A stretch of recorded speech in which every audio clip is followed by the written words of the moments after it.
Direktorat Reserse Siber Polda Metro Jaya berhasil menangkap seorang pria berinisial WFT, 22, pemilik akun X dengan nama Bjorka atau Bjorka Nisyaa, yang diduga terlibat kasus akses ilegal dan kebocoran data nasabah salah satu bank swasta di Indonesia.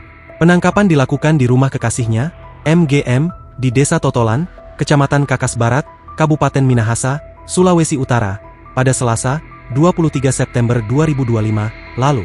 Kasus ini bermula pada Februari 2025, ketika akun X Bjorka Nisyaa mengunggah tampilan database nasabah bank swasta.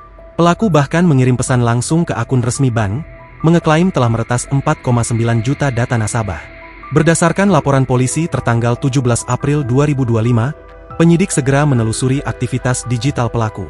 Dari hasil pemeriksaan, WFT diketahui aktif di dark forum sejak 2020, menggunakan berbagai nama samaran, mulai dari Bjorka, Skywave, Shinyunter, hingga Opposite 6890. Wakil Direktur Reserse Siber, AKBP Fian Yunus mengungkapkan bahwa WFT telah menjelajahi dark web sejak 2020.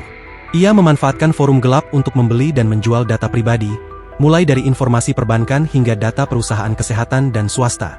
Pelaku juga diketahui memperjualbelikan data melalui platform lain, seperti Facebook, TikTok, dan Instagram, serta menerima pembayaran dalam bentuk mata uang kripto. Meski dikenal publik sebagai hacker berbahaya, polisi menegaskan bahwa WFT bukan lulusan teknologi informasi. Hanya orang yang tidak lulus SMK, tetapi belajar IT secara otodidak dari komunitas di media sosial, ungkap Fian.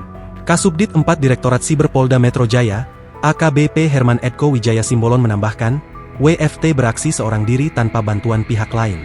Sehari-harinya ia hanya menghabiskan waktu di depan komputer, belajar teknik peretasan dari forum-forum gelap. Dari hasil tracing, uang hasil penjualan data digunakan untuk kebutuhan sehari-hari. Dia anak yatim piatu, anak tunggal yang menghidupi keluarganya, jelas Fian.